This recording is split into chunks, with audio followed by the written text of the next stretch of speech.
Assalamualaikum warahmatullahi wabarakatuh.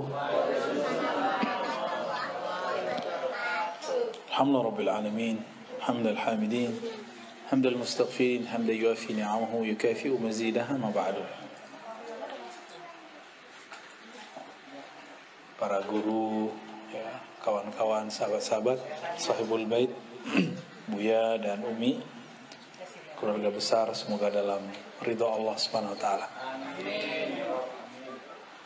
Insya Allah malam ini, masih ada ekonya ya. Dok, bantu dok. Ya. Malam ini kita akan mengkaji lanjutan dari pembahasan awal kemarin mengenai manusia dicipta dari tanah, tapi ruh dihembuskan dari Allah. Dan kita sudah menyebutkan ayatnya sebelumnya, surat Shad ya, ayat 71 72. Dan ini jelas sekali bahwa Allah membedakan antara sisi luar manusia dengan sisi batin manusia ya. Sisi luar manusia kita sebut zahir, disebutkan dalam ayat 71, Inni khaliqun basharan min tin. Surat Shad ayat 71. Ini untuk merefresh yang sebelumnya, barangkali kemarin ada yang tidak datang ya. Sungguh aku mencipta atau pencipta bashar, manusia dari tanah.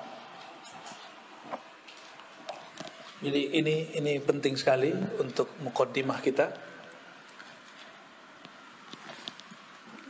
Allah mengatakan Khaliq ya. Khaliq mencipta.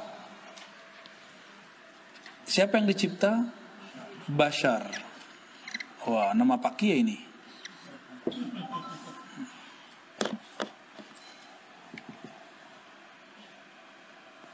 Basharan. Dari mana dicipta? Tin. Tin bahasa Arab tanah. Tin ya. Tanah. Bashar ini sisi zahir manusia. Zahir manusia. Maka Allah mengatakan, aku pencipta. Nah, ini kita ulang-ulang biar gak lupa, dan ini sangat penting sekali ya. Sangat penting untuk memulai kajian ma'rifatullah. Karena banyak sekali, jangankan orang awam, beberapa kiai aja saya temu ya, mendebat saya juga begitu. Bagi dia, ruh itu dicipta. Padahal ayatnya tidak ada satupun ayat yang mengatakan ruh dicipta. Gak ada satupun ayat yang menyebutkan ruh dicipta. Maka di ayat 72-nya, gimana ayat 72-nya? Fa idza sawaituhu wa nafakhtu fihi min ruhi. Jadi Allah mengatakan nafakhtu ya. Nafakhtu.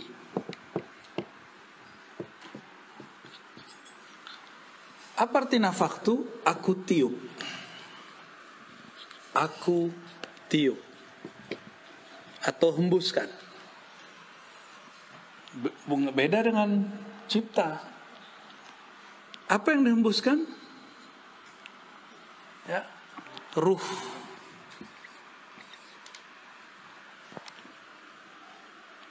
Ruh ini dihembus. Inilah sisi lain dari manusia yang kita sebut batin. Batin manusia.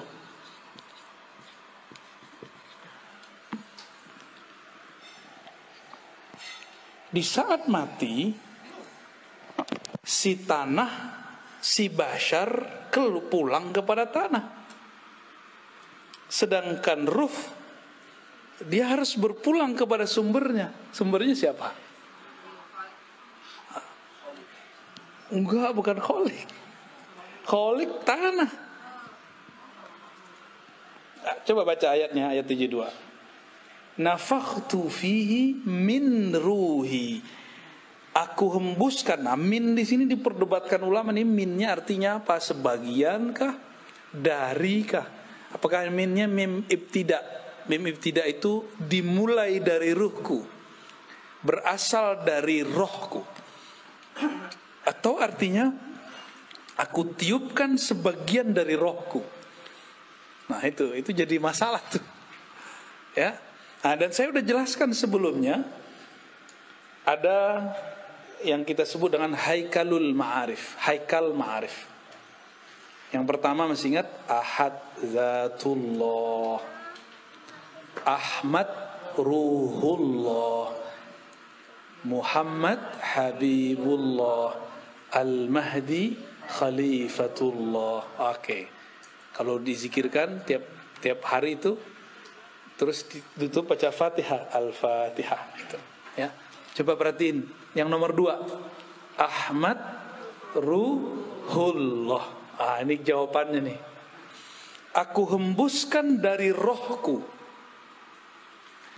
Rohku, aku siapa? Allah. Maka kalau kita lengkapi Ruhullah. Ruhullah siapa tadi? Ahmad. Jadi yang disebut ruhku itu Ahmad. Gitu. Maka aku setelah tubuh manusia sempurna, aku hembuskan ke dalamnya sebagian dari rohku. Jangan salah paham, bukan zatku. Bukan zatku, tapi rohku. Bedakan rohku dengan zatku. Kalau kita artikan zat aku, ini bahaya, nanti jadi kelompok seperti yang terjadi di kelompok-kelompok kebatinan iblis. Zat aku, zat Allah, sifat aku, sifat Allah, itu kelompok iblis itu. Ya, kita nggak pakai yang begitu-gitu. Ngakunya wali sih, tapi wali setan. Jadi Ruhullah itu siapa? Ahmad.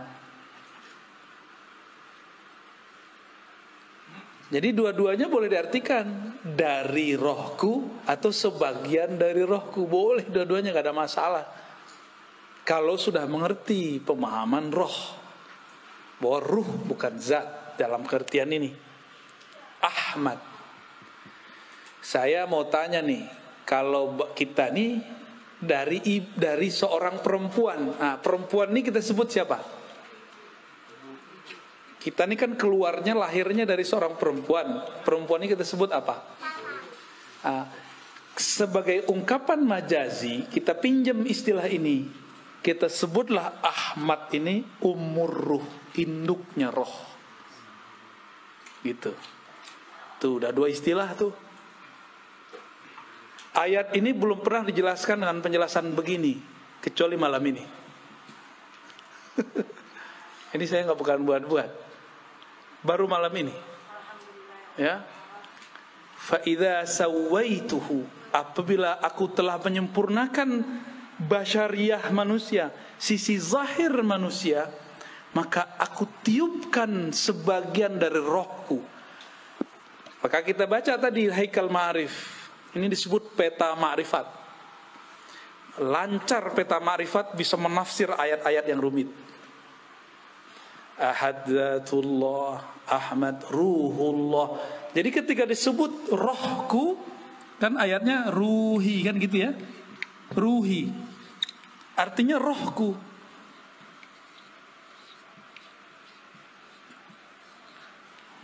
Banyak yang salah paham, dikira rohku itu zatku.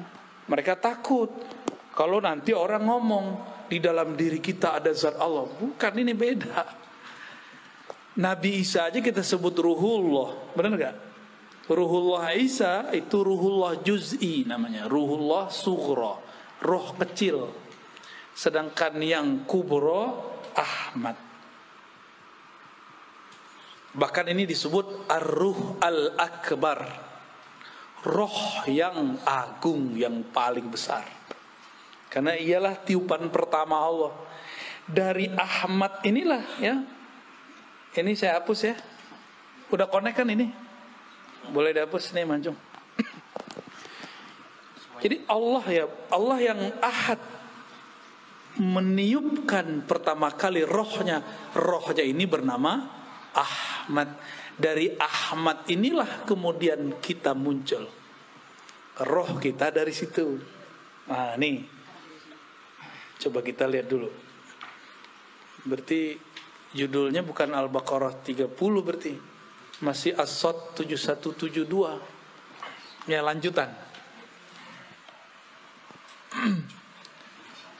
Ahad. Masih ingat ya? Ahad. Allah yang Maha Ahad, yang Maha Esa, menghembuskan apa? Ahmad. Maka sang Ahmad ini boleh kita buat ilustrasi. Ya, kita buat ilustrasi. Ini boleh kita hapus ya. Ahmad ini ada sisi zahirnya, ada sisi batinnya.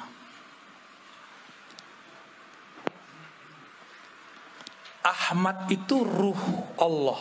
Maka kita nyebutnya dari apa? Ahmad Ruhullah.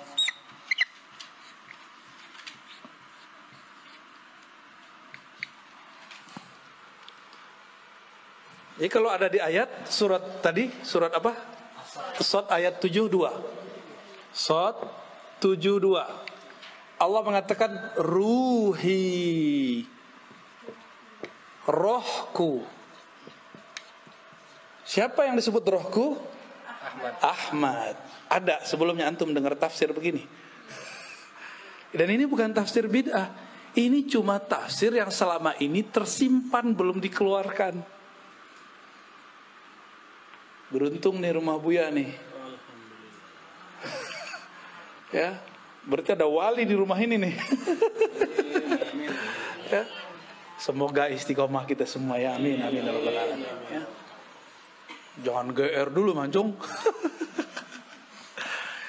Ruh Ahmad Ruhullah ini memancar. Ya. Ini pancarannya nih. Ini pancarannya. Nah, pancarannya ini disebut dengan Nur Muhammad. Gitu. Apa sebutannya? Nur Muhammad. Sumber nurnya adalah Ruhullah. Lalu apa hubungannya Nur Muhammad dengan Ahmad? Lalu tubuh manusia dan roh manusia. Nih coba lihat. Jadi ruh Ahmad Ruhullah inilah yang menjadi roh kita. Roh kita dari situ. Nur Muhammad inilah yang menjadi sisi basyariah, sisi zahir manusia. Jadi ruh ini batin ya. Batin manusia. Saya pendek aja M. Sedangkan ini dari Nur Muhammad tercipta 4 anasir alam. Api, air, api, tanah, udara. 4 anasir. Unsur ya kalau bahasa Indonesia. Salah satunya tanah. Ya, tanah. Air. Api. Kayak avatar ya. Apa lagi? Udara atau angin sama. Nah, ini sisi manusia nih. Jadi manusia di dalam diri kita ada 4 ini. Ada 4 itu. Inilah zahirnya manusia. Inilah Nur Muhammad. Jadi Nur Muhammad itu ada di sini, ada di sini, ada di sini, ada semua. Cuma masalahnya nurnya sudah terkoneksi belum sama Ruhullahnya, itu masalahnya ya. Koneksi ini yang harus dibangun ya. Mana hidupnya? Udah hidup ya? Oh, oke. Nah, jadi Ruhullah ini sebagai sumber daripada Nur Muhammad. nur, karena dari nur ini terpancarlah, terciptalah.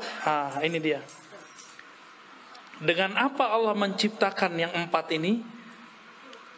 Pakai kun. Ya. Kun fayakun. Kalau roh Ahmad Ruhullah nggak pakai kun, pakai hembusan. Apa bunyi hembusannya? Itu rahasia. Nanti kalau ada waktu kita buka lagi. Ya. Belum boleh disampaikan sekarang, ya. Nanti jadi fitnah.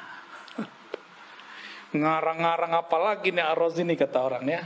Dongeng mulu. Emang ini dongeng? Emang begini dongeng? Ada nggak orang bisa ngedongeng begini? Saya bayar. Ya. Kalau ini dongeng silakan ulang. Ya, kalau bisa ngedongeng dengan ini. Ini bukan dongeng. Ya, ini kalau dalam ilmu tafsir disebut tafsir isyari. Tafsir isyarat. Jadi tafsir itu ada 3. Tafsir bil ma'thur, riwayat. Di dalam Sahih Bukhari, Sahih Muslim begini. Ada tafsir tadi bil ma'thur, sekarang bil ma'qul, dengan akal. Enggak ada penjelasannya di riwayat-riwayat hadis, maka kita coba gunakan akal kita untuk menyentuh maknanya. Jika masuk akal, maka tafsir disebut ma'qul, tafsir rasional. Kalau akal boleh menafsir, kenapa ruh tidak boleh menafsir? Maka ruh kita juga menafsir. Inilah jadinya tafsir isyari. Tapi itu istilah di kampus. Saya menyebutnya bukan tafsir isyari, tafsir apa yang bagus? Pakai istilah ruh, tafsir ruhi. Ya, biar beda dengan isyari yang lain. Karena isyari ini ada kolbu masuk ke kolbu, ada yang masuknya ke ruh.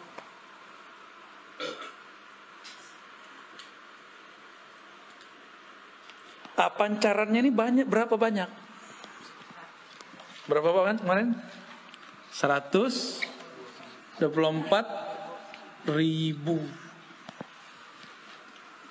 Ini bukan cocok logi. Makanya jumlah para nabi 124.000. Maka nabi-nabi itu adalah pecahan dari Ahmad, yang merupakan mereka menyimpan dalam diri mereka nur. Ada hadis, al ulama warasatul anbiya. Ulama pewaris para nabi. Apa yang diwarisi? Nur ini. Jadi ini kalau dibuat lapisan berikutnya, bukain cum. Oke. Kurang jelas itu. Ini dihapus ya. Ya, fadal. Yang 110.000 ini disebut nabi.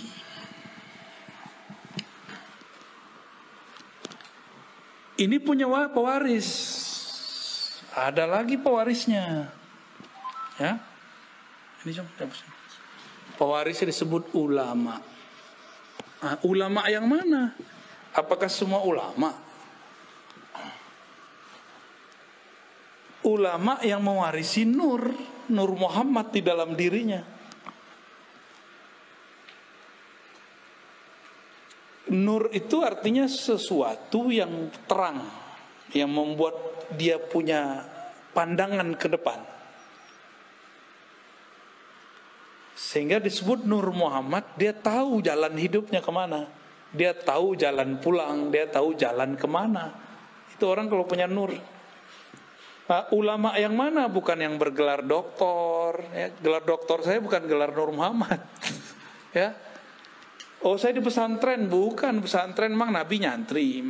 Emang sahabat Nabi nyantri belajar nahwu shorof? Enggak. Ulama yang mana? Maka ulama ini ditafsirkan lewat surat Fatir ayat 28. Coba buka Fatir 28.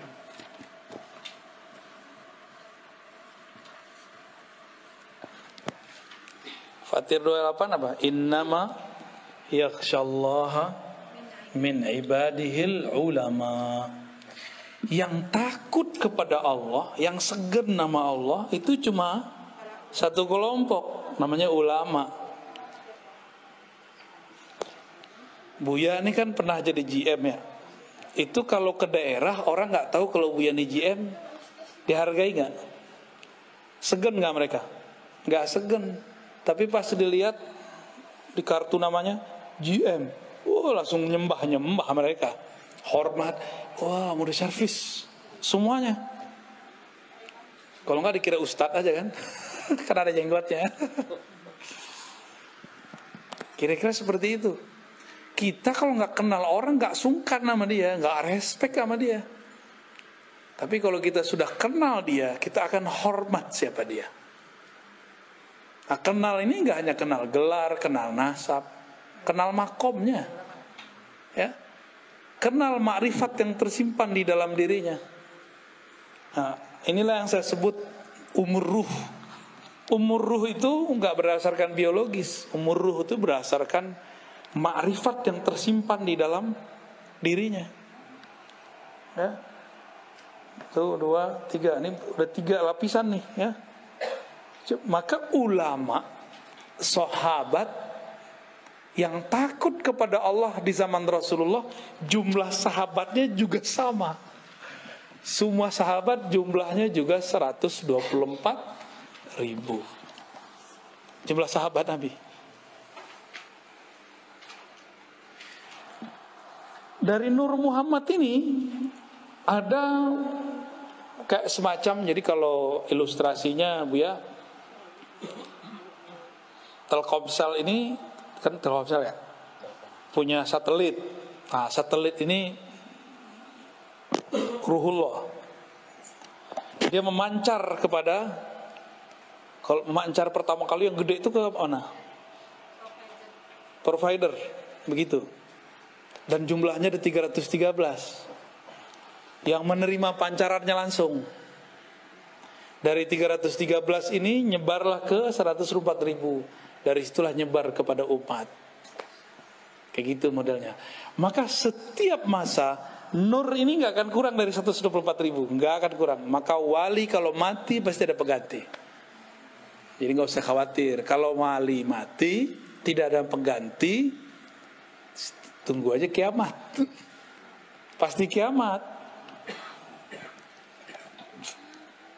Jadi ada wali Allah itu zikirnya menahan gunung api meletus. Ada wali zikirnya menahan hujan biar gak turun berlebihan. Ada wali yang kerjaannya menahan supaya air laut itu tidak banjir rob berlebihan.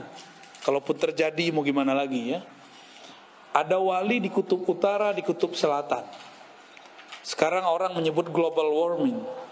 Setiap hari ada es itu mencair. Berarti ada zikir yang sudah hilang di situ. Jangan-jangan walinya sudah meninggal. Ya. Maka jangan salah, di setiap gunung itu ada wali. Si wali inilah yang berzikir yang membuat gunung ini bertahan. Kalau walinya mati terjadilah sesuatu. Gitu. Ya. Gempa bumi. Gempa boleh terjadi, tapi jadi bencana enggak? Kalau walinya mati, itu jadi bencana besar. Dan sekarang banyak wali yang mati. Mesti ada yang melanjutkannya. Dalam proses transfer ini, estafet ini, disitulah terjadi bencana-bencana. Ini kacamata ilmu ma'rifatullah ya. Bukan kalau orang BMKG mungkin ngomong ini gejala alam, ya itu urusan ente. Kita punya urusan lain. Ilmu kita tidak bertentangan, cuma berbeda.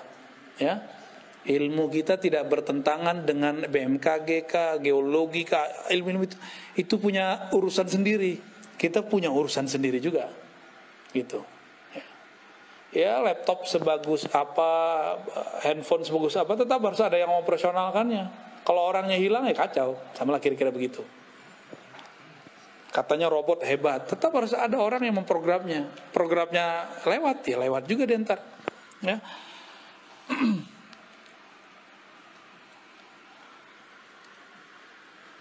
Rata-rata kajian-kajian ma'rifat sebelum ini berhenti sampai di Nur Muhammad. Dulu ada di Kalimantan, Abah Gurus kumpul, sudah mulai masuk ke bagian-bagian ini Ahmad. Tapi baru masuk di bagian huruf. Ahmad. Ahadiyatullah al-jariyah fil asma' wa sifat. Hayatul alam. Mim malikud darain dal dawamul ubudiyah. Beliau sudah sampai masuk ke sampai rahasia huruf Ahmad. Itu udah bagus sekali. Bayangkan di zaman saat-saat itu beliau sudah mengupas kajian yang sangat luar biasa. Kita bersyukur ada wali-wali kayak beliau. Dan saya juga bersyukur sekali ketika hati rindu mau menyebut-nyebut beliau dan ingin ziarah, tahu-tahu ada jalan, kami baru pulang dari sana. Ya, dan ketemu orang-orang murid-murid beliau yang Masya Allah orangnya itu udah kayak keluarga aja ya. Kayak keluarga datang ke sana. Nah, kajian-kajian mengenai ma'rifatullah yang sudah mulai dibuka oleh Abah Guru itu sampai kepada ilmu huruf. Ilmu huruf itu penting sekali. Di dalam kitab Khatmul Aulia dulu sebelum ada sesuatu lah. Saya sering mengkaji kitab itu di ribat kita di sini, nggak jauh. Bahwa ciri-ciri Khatmul Aulia, penutup para wali, puncak para wali, itu ada 4 ilmunya. Ditulis di kitab itu. Beliau ahli hadis dan juga ghaus di zamannya. Kutubul ghaus, jadi bukan hanya kutub aja. Beliau mengatakan ilmu pertama ilmul bad'i, ilmu tentang awal asal muasal alam, ilmu tentang asrar alam, gitu. Maka orang ini kalau ngelihat kita, dia bisa lihat nasab kita ke belakang, baik nasab jasad basyariyah atau nasab ruh atau nasab nur. Jadi ada 3 nasab: jasad, bin binti binti, ada nur dulu, nur, lalu ada ruh. Jadi kita ini bisa bagi ntar nih, ya. Ada satu lagi di luar. Nah ini karena bukan bagian dari ma'rifatullah, saya nggak masukin tentang nasab jasad, saya nggak masukin. Jadi ketika ada dalam Al-Quran, pada hari kiamat setiap orang dipanggil dengan induknya. Nah, dia nginduk ke siapa nih? Induk ke jasad, nginduk ke ulama. Ini torikot nih di sini nih, ya, belajar torikot di sini. Atau nginduk kepada nur. Ini Khidriyah di sini, ya. Jadi orang kalau cerita tarekat Khidriyah, ini di sini mainnya dia. Di Nur Muhammad. Karena Nabi Allah Khidir itu pecahannya Nur Muhammad yang paling bertahan sampai sekarang. Ya, jasadnya, ruhnya masih ada. Cuma karena orang banyak orang nggak mengerti adab. Kalau nggak tahu bilang aja sih nggak tahu ya nggak. Nggak pernah ketemu Nabi Khidir bukan berarti Nabi Khidir nggak ada.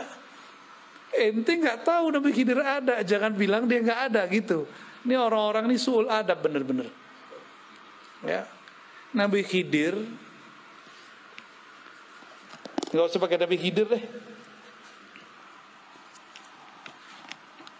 Ashabul Kahfi masih ingat? Ashabul Kahfi tidur berapa tahun? 315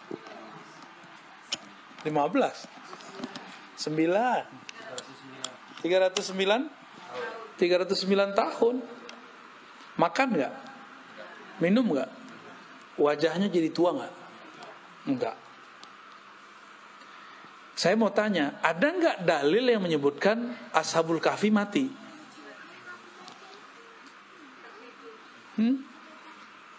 Setelah 309? Nggak ada. Dia tidur lagi.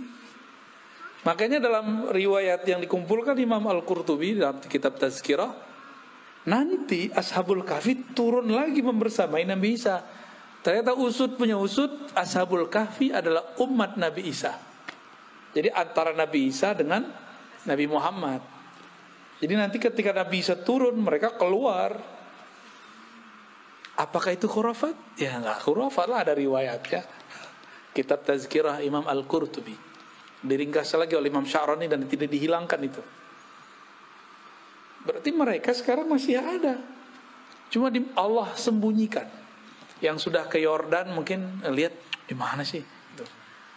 Saya juga pernah ke sana alhamdulillah, dan emang Allah tutup kan, Allah suka-suka tutup. 309 tahun aja Allah tutup. Siapa yang menunjukkan jalan kepada mereka ke goa? Kan gak diceritain orang. Itu Nabiullah Khidir. Nabiullah Khidir yang bimbing mereka ke sana. Diajarin cara supaya nutupin gua biar gak ketahuan. Itu ilmu Nabi Khidir semua. Nah ini nih ilmunya di sini nih, ilmu Nur Muhammad. Nabi Isa dalam surat As-Saff ayat 6 ya, mengabarkan, aku akan memberi kabar kalian kedatangan seorang nabi di akhir zaman. Ismuhu Ahmad. Kok lahirnya Muhammad? Berarti Ahmad nama apa dong? Karena Nabi Isa ruhullah, maka Ahmad itu nama ruh. Ini dah dalil kalau ruh itu punya nama. Nama ruh pertama Ahmad. Coba Ahmad sama Ahad bedanya apa? Coba beda mim doang. Oh, kalau bagi orang ahli huruf ada rahasianya. Nah, tadi empat pencirian wali khatmul aulia. Tadi ilmul bati masa lalu. 2 ilmul maqadir masa depan. Ya. Ilmul bati, ilmul maqadir. Apalagi ya? Mitsaq, ilmu mitsaq. Apa arti mitsaq? Mitsaq ini syahadat alam semesta. Jadi kita ini per alam ada syahadatnya.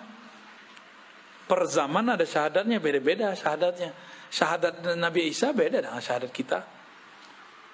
Syahadat Nabi Adam beda dengan kita. Tapi ada syahadat yang permanen, itu syahadat azaliyah namanya. Ya. Syahadat pada masa sebelum diciptakan alam, itu namanya azali.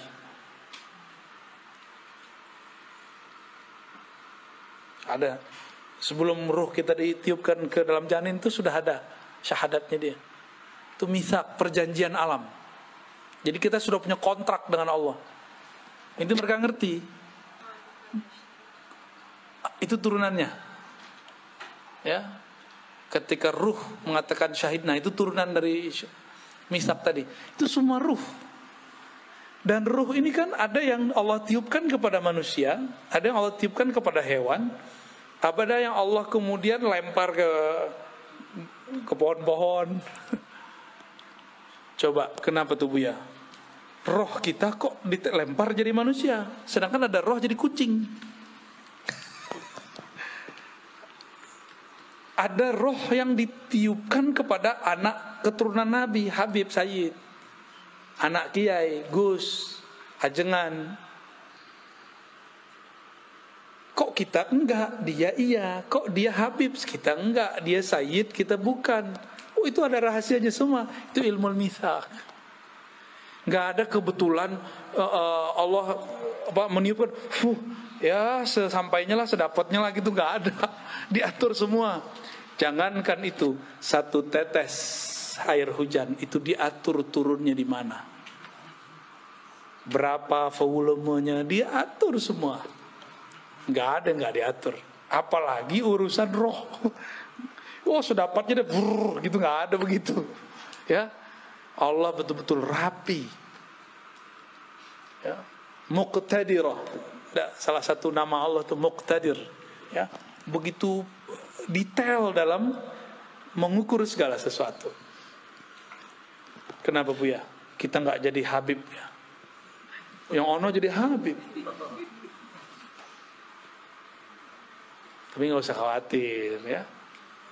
Mau dia Sayyid, mau dia Habib, kita bukan Sayyid, bukan Habib. Potensi menjadi wali sama. Potensi jadi wali sama. Maka tidak sedikit orang biasa jadi wali. Kan ulama. Ini coba lihat, ini kebayang. Nah, sekarang coba ganti Ahmad ini, bayangkan seperti Ka'bah.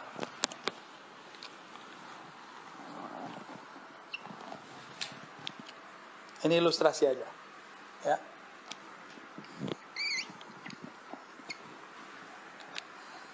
Ini ilustrasi, biar paham masa lalu.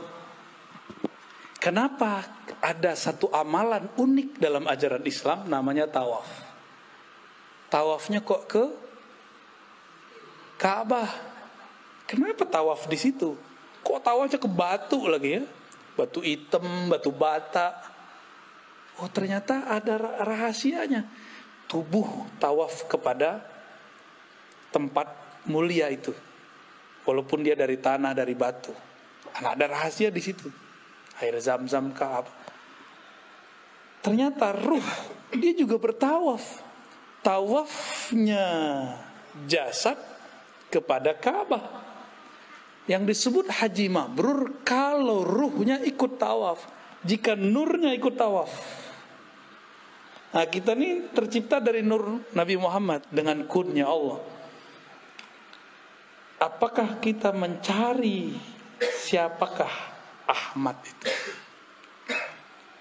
Nah, dalam pencarian, inilah yang disebut tawafnya ruh. Kita ini lagi tawaf ini, nggak tahunya lagi nyampe di sudut mana nih. Ya? Kan 7 kali kan? Ya, kita ini kan baru mulai kita ngajinya. Baru mulai ngajinya. Ya, muter 7 kali loh. Tapi 7 kalinya ruh, panjangnya dan lamanya bukan main. Ya. Lama ini. Ya. Kerja itu kan tawaf, bolak-balik. Apa yang kita cari dari kerja itu? Fulus. Berarti Ka'bah dia fulus. Kalau Ka'bahnya cuma fulus, dia akan membenarkan segala cara. Tapi kalau badannya mengelilingi fulus, bolak-balik, tapi ruhnya mengelilingi, nurnya mengelilingi ruhullah Ahmad, orang ini tidak akan pernah korupsi, gak akan pernah main-main angka. Itu kalau benar tuh, ya. Kalau benar ruhnya muter. Jadi zahir kita ini muter terus, nggak ada yang nggak muter. Saya nanya juga ke orang-orang kimia, orang-orang yang ahli-ahli dalam molekul-molekul. Ternyata atom itu masih terdiri dari molekul-molekul lain, dan itu semuanya bergerak tawaf. Tawaf semua. Dan ternyata darah kita tawaf di badan. Ya. Tawaf semua, nggak ada yang nggak tawaf. Ka'bahnya darah, jantung. Ka'bahnya darah, jantung.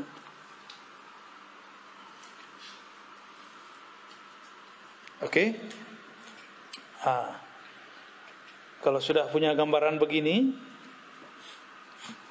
ilmu bat'i, ilmu masa lalu, jika di masa lalu di alam nuriyah ini kita dulu percikan nur kita ini tawaf kepada Ahmad, maka lahirnya pasti jadi seorang mukmin. Kalau dia tambah dekat, yang paling dekat 124.000, maka di zaman dulu dia jadi nabi. Setelah Nabi Muhammad dia bukan jadi nabi, dia jadi wali. Gitu. Kalau dulu kita pernah tawaf. Ada lagi, dia memandang. Jadi nur ini memandang kepada Ahmad. Terus dia mengatakan, wow, indah sekali. Dia lahir jadi Habib. Itulah sejarah kenapa Habib terlahir sebagai Habib. Jadi nggak ada yang cocok logi dan nggak ada yang terjadi begitu saja. Semuanya terjadi karena mengulang aja itu. Udah selesai tawaf di sana, dia masuk lagi ke alam baru. Kita lagi tawaf ini, lagi tawaf semua ini. Selesai masuk lagi ke alam barzakh, tawaf lagi di sana. Selesai masuk lagi ke padang mahsyar. Di padang mahsyar Ka'bahnya bukan Ka'bah ini, kembali kepada yang punya Ahmad ini, namanya Muhammad. Maka semua orang mencari Nabi Muhammad, tawaf lagi. Begitulah terus mencari syafaat. Nah, nanti semua orang hatta Nabi Ibrahim nyari Nabi Muhammad. Ya. Maka bernamalah Nabi Muhammad itu Al-Fatih. Karena Nabi Ibrahim membuka pintu surga nggak bisa, balik lagi. Siapa yang bisa pintu? Muhammad. Maka disebut Muhammad Al-Fatih lima ughliq wal khatim lima sabaq. Ya. Itu ijazahnya minta ke Pak Kiai itu ya. Ya, salawat Al-Fatih.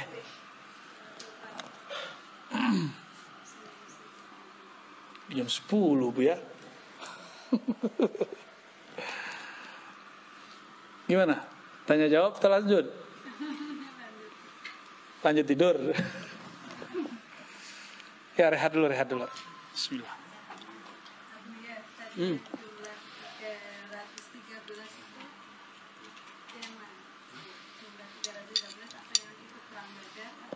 Betul. Bagus. Dari 124.000 nur ini, ada 313 nur yang paling besar.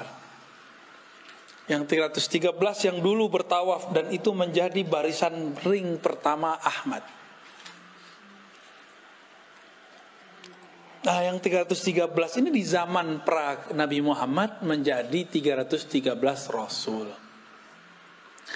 Dari 313 itu yang paling kuat perjuangannya 25. Jadilah 25 para Rasul.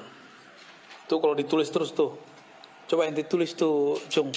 124.313, gede-gedein tulisannya ke bawah. Dari 313 itu ada 25 yang kemudian sangat luar biasa perjuangannya. Dari 25 ada yang paling penyabar, 5 nabi. Dari 5 itu semua sumber kesabarannya ada dari satu sosok. Itulah Muhammad sallallahu alaihi wasallam, Sayyidul Awwalin, Sayyidul Akhirin. Ya, 300. Inti jangan salah tulis, bukan 212, bukan 414. Ya, 313. Ya. Kalau 212 tuh kawan-kawan kita yang berjuang kemarin tuh ya. Iya, 5 jadi berapa? 1. Nah, ini penting nih. Syukuran.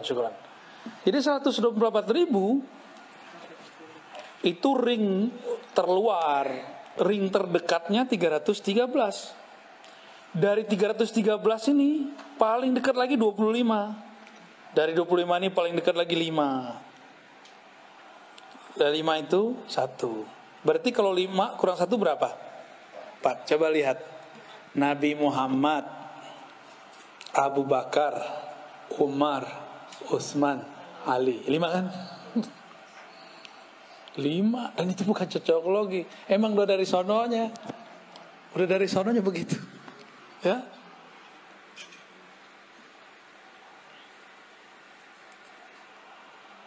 Kalau dulu begitu, di akhir zaman kata Nabi akan ada musuh besar. Para Nabi dahulu pun tidak sanggup melawannya, yang sanggup melawan umat Nabi Muhammad.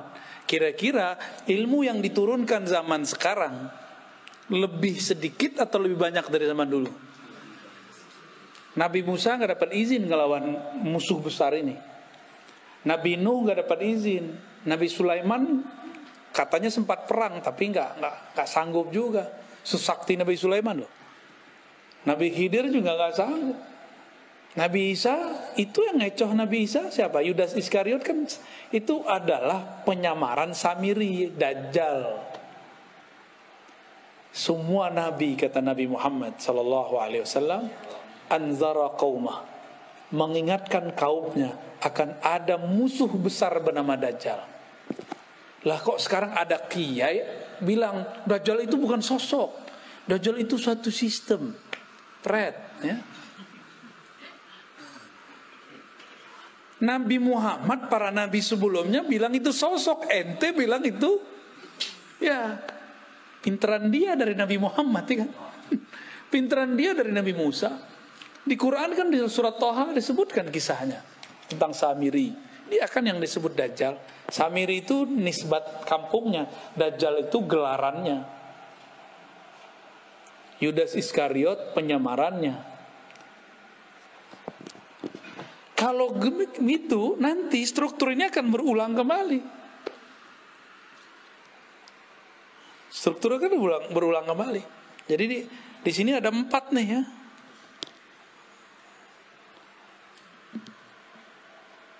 Sama ntar. Nabi mengatakan, jika bumi telah dipenuhi dengan ketidakadilan, muliat al-ardu jauran, ya, ketika bumi sudah dipenuhi dengan ketidakadilan, di mana-mana ada kezaliman. Ini bukan hanya kezaliman politik dalam negeri loh. Ini kezaliman global. Jadi tolong move on, jangan cuma memikirkan masalah pilpres. Itu terlalu cetek mikirin begitu. Ini sudah umat akhir zaman sudah. Kita nggak boleh hanya memikirkan politik satu negeri. Ini sudah besar ini masalahnya. Udah lintas negara, lintas benua. Jika lintas benua terjadi kezaliman, orang nggak salah dikasih virus, zalim nggak? Kita sehat-sehat aja divaksin, masalah nggak? Tapi ya kita ikut aja lah. Udah vaksin kan? Vaksin dong. Vaksin lah ya, biar nggak jadi pakyu.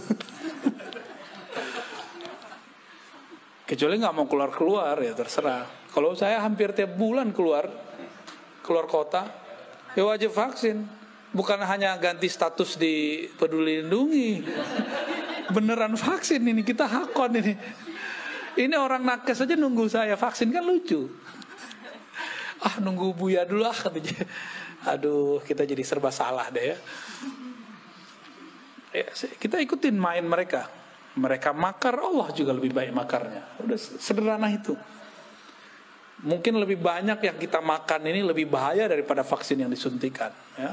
Makanya badan kita biasa aja. Jadi vaksin nggak ada rasanya, nggak ada efeknya. Kata orang demam, jangan-jangan nggak bekerja lagi di badan kita. Apa kata Nabi? Jika bumi telah dipenuhi oleh ketidakadilan, berarti ada toh otaknya, provokatornya, itulah dia Ad-Dajjal. Dan dia bukan sistem aja, dia si pembuat sistem itu. Kalau ada sistem, masa nggak ada pembuat sistem? Kan orangnya keminter namanya itu, keminter. Ada sistem tapi nggak ada yang membuat, mungkin nggak? Laptop secanggih ini, handphone secanggih ini, nggak ada yang buat, mungkin nggak? Nah ini yang buat handphone segagah ini, siapa otaknya? Orang pasti, bukan robot. Jadi jangan lagi ngomong Dajjal itu sistem saja. Itu sistem iya, orangnya ya sistemnya disebut makar itu. Ada sosoknya. Dan Nabi mengatakan, aku sudah ketemu. Dan sahabat Tamim Ad-Dari juga cerita. Itu sahabat-sahabat yang 4 kan udah ketemu semua. Si fisik loh ketemu secara spiritual. Di perjalanan kan mereka kepada si Dajjal itu. Jika nanti muncul itu, apa kata Nabi? Allah akan bangkitkan seseorang yang ismuhu yuwatiu ismi, namanya sesuai dengan namaku. Nama yang mana? Nama Muhammad apa nama Ahmad? Ahmad. Berarti nama zahirnya, nama KTP-nya bisa jadi bukan Ahmad. Gitu. Tapi nama ruhnya sama. Maksudnya gimana tuh? Jika ada ulama mewarisi 124.000, terus Ahmad siapa yang mewarisi? Pewarisnya belum ada selama berabad-abad. Dan inilah abadnya. Dialah yang akan mewarisinya. Dialah yang disebut Al-Imam Al-Mahdi. Jadi pewaris Nabi Adam sudah banyak, Nabi Syith sudah banyak, Nabi Nuh sudah banyak, terus, dan itu berputar terus. Tapi pewaris Nabi Muhammad yang mutlak belum ada dari dulu. Ada Al-Ghaus, tapi Al-Ghaus itu cuma wakil-wakilnya aja. Belum bisa mengikuti Nabi Muhammad sesempurna mungkin. Yang sempurna itu nanti hanya Nabiullah Muhammad sallallahu alaihi wasallam. Dajjal itu pinter jadi aktor, ngelakon, pinter makar, pinter konspirasi. Kira-kira Ahmadnya bodoh nggak? Mungkin nggak ngaku-ngaku di YouTube, saya Al-Mahdi. Mungkin nggak? Udah banyak loh yang ngaku dia Al-Mahdi, juru Ratu Adil, juru selamat. Udah banyak. Di Pakistan ada, di Jawa ada, di Sunda ada. Kemarin aja dari Serang ada. Dari Lampung ada, dari Malaysia ada. Ya salam. Sabar dikit kek ya. Main cerita-cerita aja di IG, main cerita-cerita. Yang ngirim-ngirim ke IG saya juga banyak. Ngaku saya lah Al-Mahdi. Ternyata pemain game. Cuma karena jidatnya lebar, hidungnya mancung dikit. Macam-macam udah, macam-macam. Karena kita mengenal ilmu ini, yang mewarisi Ahmad itu dialah bernama Al-Mahdi. Al-Mahdi itu gelar. Berarti ya Ahmad itu nama dia tuh. Nurnya Muhammad juga. Ya.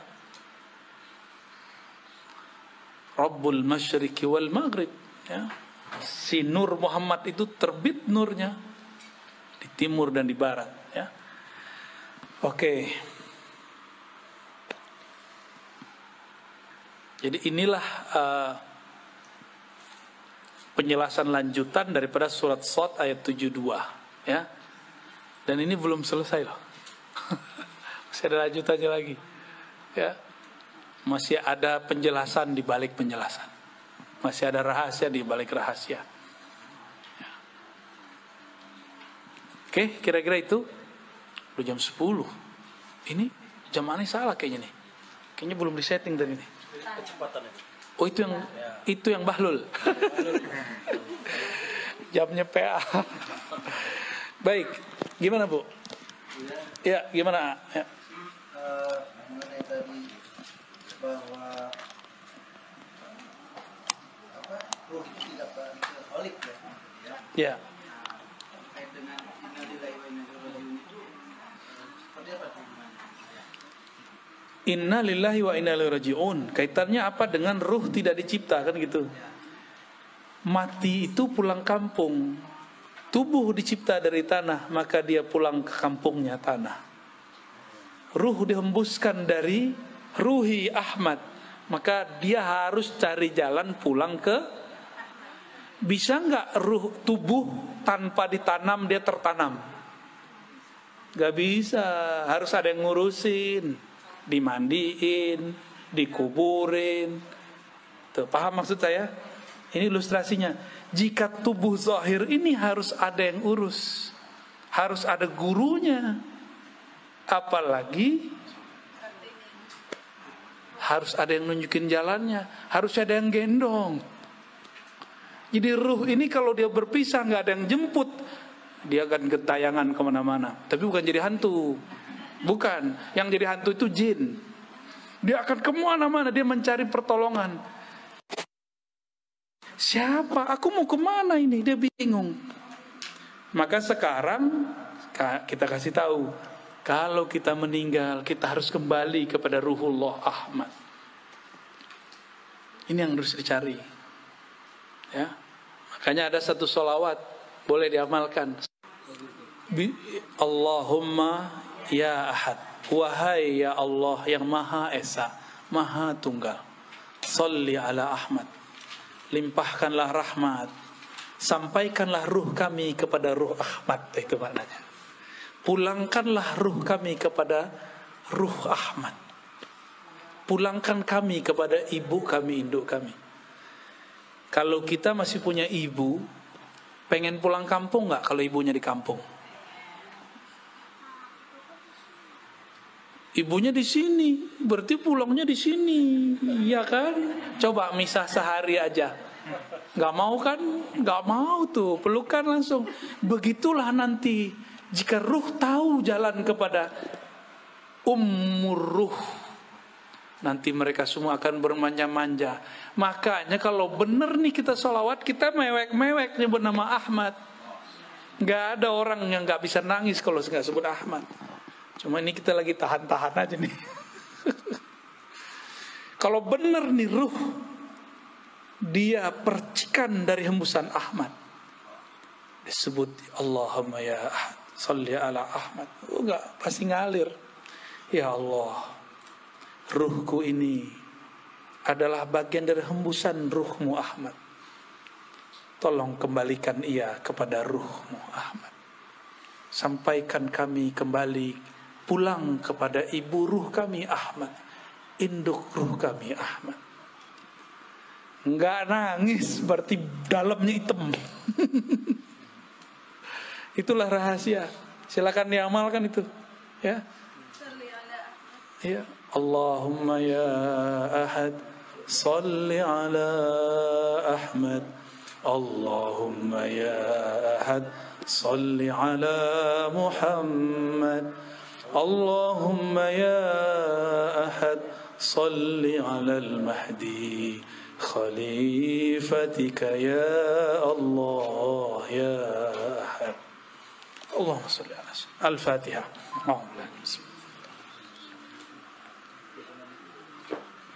Surat ulang turun. Ya, kira-kira begitu. Ada orang kalau dia mau nangis dia ketawa, yang ngaji nangis dia. Atau kalau dia mau nangis dia marah-marah dia. Ada juga, ya. Itu cara aja untuk mengalihkan, namanya iltifat. Cara aja. Kan repot. Guru mau ngajar nangis mulu, ya repot semuanya. Ya. Tapi rasakanlah itu. Nah, baca itu kalau bisa pagi atau malam, tahajud 100 kali. Nikmati itu bacaannya. Ya Allah, yang menghembuskan rohku dari Ahmad, pulangkan ruhku kepada ibu ruhku Ahmad. Maka bernamalah Ahmad itu ummur ruh, induknya roh, ibunya roh. Ini istilah aja ya. Karena sumber kita sebut induk, kita bersumber darinya. Kalau meninggal, insya Allah dia tahu jalan pulang kampung. Ya, biasanya dia ada namanya, ya. Seharusnya ada namanya tuh. Maka kalau ada wali yang mengerti nama ini, minta nama kepada dia. Biasanya walinya suka nyamar-nyamar juga. Waduh, berat ujian kita. Karena Dajjal itu suka melakon, memalsukan dirinya menjadi orang baik. Maka yang mengerti nama ini pasti dia memalsukan dirinya seakan seperti orang yang tamak dunia, jahat, kayak nggak sholat, kayak itu orang yang paling durhaka sedunia. Ya, itu namanya malamatiyah. Itu berat ujiannya. Nah, ujian bagi kita kalau emang punya ruh, coba tanya ke dalam ruh. Jangan hanya pakai akal. Kalau akal kita bilang, masa sih? Akal kan gitu ngomongnya. Kalau ruh dia nggak ngomong begitu. Ya, dulu orang Arab bingung, Muhammad ngaji di mana? Kok dia bisa mengerti Qul huwallahu ahad, Allahu samad, lam yalid wa lam yulad? Itu mereka bingung itu. Nggak ada yang nyokolahin. Itu lewat ruh itu. Maka mereka ngomong, ini bukan dari ahli kitab, bukan dari ayahnya udah meninggal duluan, bukan dari ibunya meninggal ketika kecil, bukan juga dari kakeknya sibuk ngurusin orang. Terus dari mana? Disitulah kemudian Abu Bakar sadar, oh kalau Muhammad pasti Allah di belakangnya gitu. Ya. Maka bernamalah beliau Siddiq. Ya. Kisah Mi'raj itu salah satu dari kisah yang beliau disebut Siddiq. Gitu. Gitu. Aman. Tari amalin ya, sholawat ahadiyah ya. Itu sudah biji-biji sholawat udah. Pangkal-pangkalnya sholawat. Karena sholawat itu banyak, ada Al-Fatih, ada sholawat Nurizat, ada sholawat Tibil Qulub. Nah, ini masing-masing punya fungsi, punya rahasia-rahasia. Ini sholawat ma'rifat. Ya. Dan itu gak dibuat-buat. Emang dikasihnya begitu. Siapa yang ngasih? Ya itu tuh. Ahmad Ruhullah yang ngasih.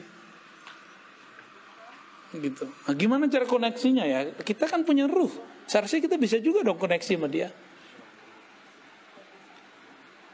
Kenapa kita nggak bisa berinteraksi, terhubung kepada ruh Ahmad?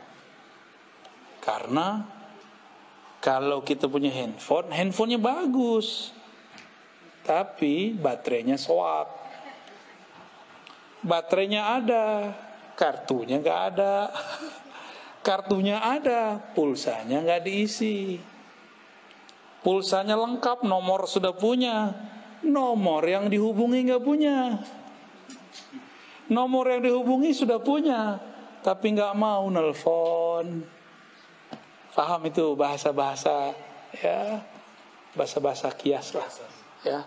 Semoga kita bisa mengerti ya kias-kias ini. Ya, maka harus persiapkan casing yang bagus. Persiapkan juga kartu energi yang bagus. Kartunya apa? Kalau mau download aplikasi, bisa nggak tanpa nama akun? Maka harus punya nama akun. Apa nama akunnya? Itulah nama ruh. Maka ilmu tentang nama ruh adalah awal dari berkoneksi dengan Ahmad Ruhullah. Hati-hati, kadang-kadang kita kena siloka yang selama ini orang udah ketemu sama kita, ternyata dia orangnya. Biasa. Kalau zaman-zaman Syekh Abdul Qadir kan enak, orangnya pakai serban, ya kan, sholatnya Masya Allah. Enak. Tapi nggak mungkin Allah membiarkan mutiara Ahmad ini diobral, diketahui orang banyak-banyak, bisa dicuri dia. Maka Allah lapisi dia dengan sisi basyariah, manusiawi yang orang gak akan paham kalau di dalamnya ada sir Ahmad. Ya, kadang-kadang dia teman kita, jangan-jangan dia tetangga kita, jangan-jangan dia dulu murid kita, jangan-jangan dia dulu guru kita, jangan-jangan dia dulu pernah ziarah sama kita, jangan-jangan dulu kita makan di warteg sama dia. Lengkaplah semua. Jangan-jangan kita dulu waktu muda jontok-jontokan sama dia. Bisa jadi tuh.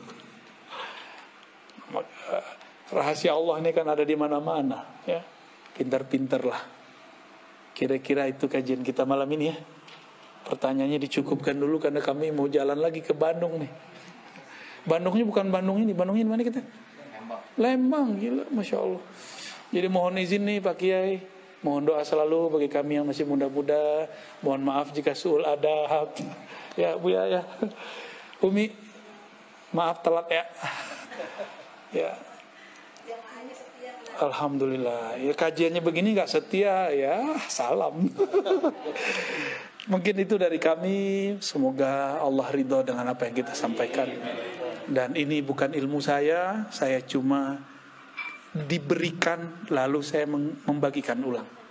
Jadi jangan bilang saya yang pintar, ataupun kalau salah, ya salah mungkin saya salah menerjemahkannya. Jangan salahkan Allah, jangan salahkan Rasul, jangan salahkan guru-guru saya. Cukup salahkan saya ya. Mohon maaf semuanya. Assalamualaikum warahmatullahi wabarakatuh.